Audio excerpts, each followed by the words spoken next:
সাভারে জাতীয় নাগরিক পার্টির সমাবেশে বিস্ফোরণের ঘটনায় জড়িত সন্দেহে ছাত্র দলের সভাপতি রাকিবুল ইসলাম রাকিবকে গ্রেফতার করেছে পুলিশ।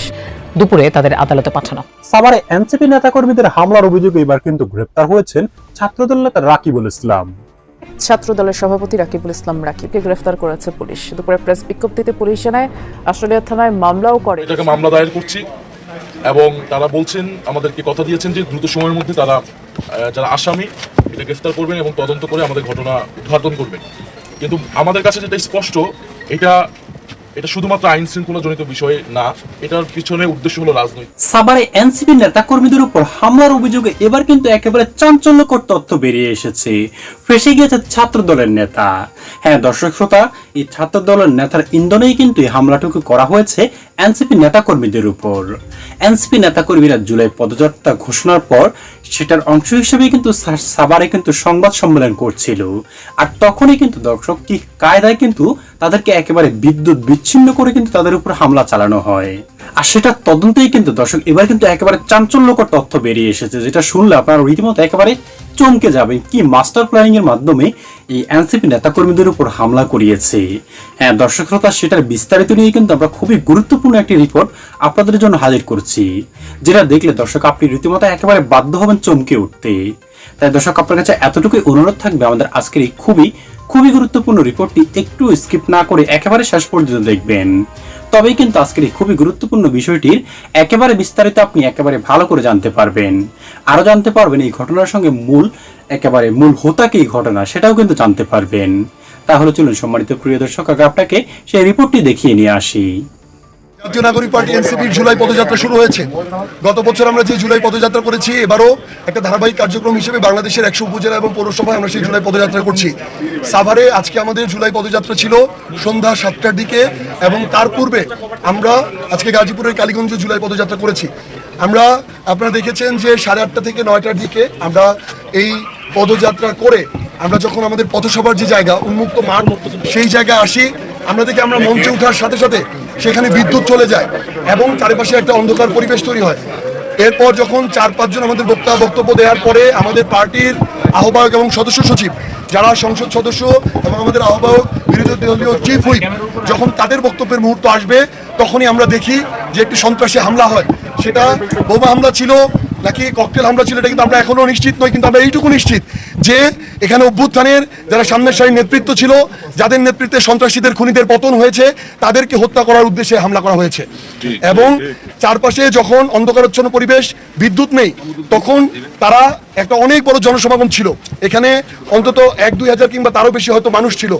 পিছন থেকে তারা তাদের জায়গা থেকে এই হামলাটা সর্বোচ্চভাবে যখন করেছে, মঞ্চের কাছাকাছি এসেছে, আপনারাও দেখেছেন আমাদের একাধিক ভাই বোন সেখানে রক্তাক্ত হয়েছেন, একজন শহীদের পিতা রক্তাক্ত হয়েছেন। আমাদের প্রশ্ন হচ্ছে, একটা রাজনৈতিক দলের সদস্য হিসেবে বা রাজনৈতিক একজন নাগরিক হিসেবে আমাদের যে অধিকার, সেই জায়গা থেকে আমরা এটা কর্মসূচি করবো, এটা আমাদের অধিকারের জায়গা ছিল, আমরা সেটা করতে এসেছি। কিন্তু এইখানে যদি প্রশাসনের, সরকার সংশ্লিষ্ট এখানে যারা রয়েছে বিদ্যুৎ বিভাগের, তাদের গাফিলতি না থাকতো, তাহলে ওই সময় বিদ্যুৎও যেত না, এত বড় রক্তাক্ত হামলার ঘটনার আমরা সাক্ষীও হতাম না। তো এই সামগ্রিক বিষয়গুলো নিয়ে এই পর্যায়ে আমি কথা বলার জন্য অনুরোধ করছি জাতীয় নাগরিক পার্টি এনসিপির সম্মানিত আহ্বায়ক, আমাদের সংসদীয় বিরোধী দলীয় চিফ হুইপ জনাব নাহিদ ইসলাম। আসসালামু আলাইকুম প্রিয় সাংবাদিক ভাই বোনেরা, আপনারা পুরো প্রেক্ষাপট জানেন যে আজকে সাভারে আমাদের পূর্ব নির্ধারিত পদযাত্রায় ন্যাক্কারজনকভাবে বোমা হামলা হয়েছে পরিকল্পিতভাবে, এবং আমরা মনে করি হত্যার উদ্দেশ্যেই এই ধরনের হামলাগুলো হয়েছে। এবং আমরা থানায় এসেছি, থানার দায়িত্ব ছিল, এখানকার পুলিশ প্রশাসনের দায়িত্ব ছিল এখানকার একটা রাজনৈতিক কর্মসূচিকে সম্পূর্ণভাবে নিরাপত্তা দেওয়া। আমরা মনে করি তারা সেটা নিরাপত্তা দিতে ব্যর্থ হয়েছে। তারা বলছে তারা তাদের জায়গা থেকে চেষ্টা করেছেন এবং সেটার জন্য তারা দুঃখ প্রকাশ করেছেন আজকের এই ঘটনার জন্য, এবং আমরা এটাকে মামলা দায়ের করছি।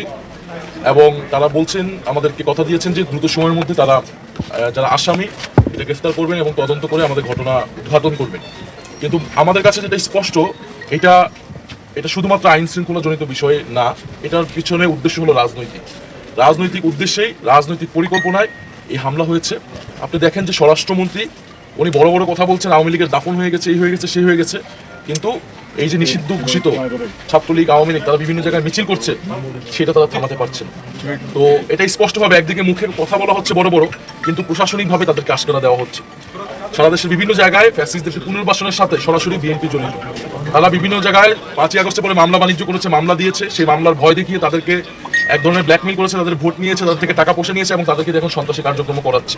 ফলে এখানকার যে স্থানীয় এমপি আমরা মনে করি এটা তারও দায় এবং তার এখানে সংশ্লিষ্টতা আছে কিনা এটাও খতিয়ে দেখতে হবে এবং সেটা আসলে সাভার মডেল পুলিশ থানা মডেল পুলিশ কতটুকু পারবে এটা আমরা নিশ্চিত নই। আমরা জনগণের কাছে এটা বলে গেলাম, আমরা আমাদের আনুষ্ঠানিক যে কার্যক্রম আইনি কার্যক্রম আমরা সেটা এখানে করলাম, কিন্তু আমাদের রাজনৈতিক প্রতিবাদও রাজনৈতিক প্রতিরোধ এটার ভিত্তিতে থাকবে। ফ্যাসিস্টদেরকে যারাই পুনর্বাসিত করবে, প্রশ্রয় দিবে বা সন্ত্রাসীদের এই ধরনের বোমাবাজির রাজনীতি যারা বাংলাদেশে আবার নতুন করে শুরু করতে চায় তাদের বিরুদ্ধে অবশ্যই জনগণ প্রতিরোধ করবে এবং এনসিপি সেটাকে সংগঠিত করবে এবং যদি এই নিরাপত্তা দিতে না পারে তাহলে তাদের ক্ষমতায় বা গদিতে বসে থাকার অধিকারও তারা খুব শীঘ্রই হারাবে বলে আমরা মনে করি।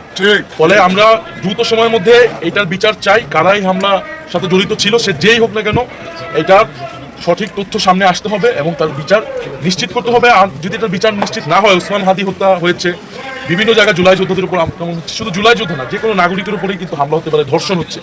মানুষের নিরাপত্তা যদি নিশ্চিত না হয়, মানুষের সরকার অলরেডি জনগণের আস্থা কিন্তু অর্জন করতে ব্যর্থ হয়েছে গণভোটের রায় তারা বাস্তবায়ন না করার মধ্য দিয়ে।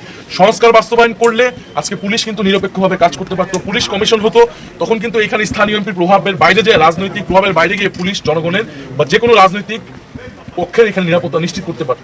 ফলে এই সরকার সংস্কার না করে, গণভোট বাস্তবায়ন না করে তারা আসলে সকল ক্ষমতা কুক্ষিগত করছে, পুলিশকে আবার দলীয়করণ করছে এবং এই ধরনের সন্ত্রাসী কার্যক্রম করে বিরোধী মতকে দমন করার জন্য তারা মাঠে সন্ত্রাসীদেরকে ছেড়ে দিয়েছে। তবে সরকার এই পরিকল্পনা যদি থেকে থাকে তারা এটাতে সফল হবে না ইনশাল্লাহ। আমরা মনে করি জুলাই মাস চলতেছে, আমরা জুলাই মাসে 5টা দাবি নিয়ে নেমেছি। গণভোটের রায় বাস্তবায়ন করা, আমরা বলেছি সীমান্ত হত্যা প্রতিরোধ করবো, সীমান্ত সুরক্ষা করবো, কুশিন প্রতিরোধ করবো, কর্মসংস্থান সৃষ্টি, বিদ্যুতের যে বিদ্যুৎ সংকট নিরসন এবং কর্মসংস্থান সৃষ্টি, দ্রব্যমূল্য নিয়ন্ত্রণ। আজকে আপনারা জানেন যে বিদ্যুৎ নিয়ে কিন্তু আজকে এই যে বিদ্যুৎ বন্ধ করে খুবই পরিকল্পিতভাবে এই হামলাটা করেছে। তো আপনাদের সাংবাদিক ভাইদের প্রতি আমাদের অনুরোধ থাকবে আপনারা সারা দেশে জনগণকে মেসেজটা দিবেন এবং আপনারা যারা স্থানীয় আছেন, আমাদের স্থানীয় নেতৃবৃন্দ এখানে থাকবে, আপনারাও একটু এই পুলিশ ভাইদেরকে জবাব দিতে আনবেন যে এখানে তারা বিচার। আমরা দেখেছি যে মঞ্চে হামলা হওয়ার সময় আশেপাশে প্রশাসনের সংসদের তৃতীয় বৃহত্তম দল এনসিপি এখানে একটা রাজনৈতিক কর্মসূচি করেছে, সেটার নিরাপত্তা দিতে পারেন। এই ধরনের ঘটনা ঘটা মানেই পুলিশের ব্যর্থতা, আইন শৃঙ্খলার ব্যর্থতা। এবং আমরা মনে করছি আইন শৃঙ্খলা জনিত থেকে এটা কিছু রাজনৈতিক একটা উদ্দেশ্য আছে। পুলিশকে যদি দলীয়করণ করা হয়, পুলিশ এই ধরনের ঘটনায় আসলে আমাদেরকে প্রোটেক্ট করতে পারবে না, কারণ পুলিশ রাজনৈতিক নির্দেশে তখন কাজটা করবে। এখন পুলিশ যদি গ্রেফতার করতে পারে তাহলে আমরা বুঝবো যে পুলিশ নিরপেক্ষভাবে কাজ করছে। পুলিশ বলছে তাদের ইচ্ছা ছিল কিন্তু ব্যর্থ হয়েছে, এখন পুলিশ গ্রেফতার করতে পারছে কিনা এটার উপরেই পরিষ্কার হয়ে যাবে যে পুলিশ আসলে কতটুকু বাংলাদেশের শক্তি। পুলিশ আমরা যখন দেখেছি পুলিশ ছিল, উপস্থিত ছিল, কিন্তু বিদ্যুৎ চলে যাওয়ার পরে পুলিশের কোনো আমরা সক্রিয়তা দেখি নাই। বোমা হামলার পরে কিছু পুলিশ এসেছিল, আমাদেরকে সেভ করার চেষ্টা করেছে, কিছু পুলিশ চলে গিয়েছে। আমরা তারা বলছে চেষ্টা আছে, এখন আমরা। হ্যাঁ দর্শক, এটা শুধু আমার কথা আর আপনার কথা নয়, এটা কিন্তু এখন সকলেই কিন্তু এই বিষয়টি কিন্তু তুলে ধরছেন যে এমন একটা ঘটনা কিন্তু প্রশাসন অর্থাৎ যারা বর্তমানে ক্ষমতায় রয়েছে তাদের ইন্ধন ছাড়া কিন্তু কখনোই কিন্তু করা সম্ভব নয়। যে একেবারে শহরে যেভাবে বিদ্যুৎ বিচ্ছিন্ন করে দিয়েছে হামলাটুকু করার জন্য, সেটা দর্শক প্রশাসনের লোক ছাড়া কিন্তু এই বিদ্যুৎ অফিসে গিয়ে অথবা বিদ্যুতের লোক দিয়ে এই বিদ্যুৎটুকু বন্ধ করে এই হামলা চালানো দর্শক সেটা কিছুতেই কিন্তু সম্ভব নয়। আর যার ফলশ্রুতিতেই কিন্তু এখন এই এনসিপি নেতাকর্মীরা কিন্তু পুরো দেশব্যাপী কিন্তু দর্শক বিক্ষোভ করছে, এই ঘটনার তীব্র নিন্দা জানাচ্ছে, এমনকি এই ঘটনার বিরুদ্ধে যথাযথ অ্যাকশনের কিন্তু দর্শক দাবি তুলছে। এমনকি এনসিপি নেতা আক্তার হোসেন কিন্তু এই বিষয়টি কিন্তু সংসদেও তুলে ধরেছেন, যেখানে কিন্তু আইনমন্ত্রী জবাব দিয়েছেন যে এই ঘটনার সুষ্ঠু তদন্ত এমনকি বিচারও হবে, কিন্তু এখন পর্যন্ত এর কোনো কিছুই কিন্তু দেখতে পায়নি।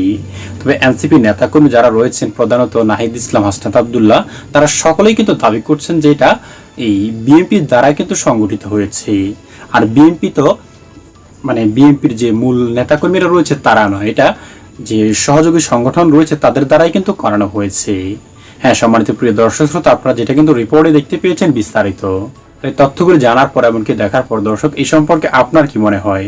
এই এনসিপি নেতাকর্মীদের উপরে হামলাটুকু কে করতে পারে, কারা করাতে পারে এই হামলাটুকু? দর্শক অবশ্যই আপনার মূল্যবান মতামতটুকু লিখবেন আমাদের কমেন্ট বক্সে, কারণ আপনাদের এই 1 লাইন 2 লাইনের মতামতটুকু আমাদের কাছে এতটাই গুরুত্বপূর্ণ যে দর্শক এই মতামতের কারণেই কিন্তু আমরা পরবর্তীতে আরো গুরুত্বপূর্ণ নিউজ আপডেটগুলি আপনাদের সামনে তুলে ধরার জন্য দর্শক অত্যন্ত আগ্রহী হব। আজ এ পর্যন্ত, ভালো থাকুন সকলেই, খোদা হাফেজ।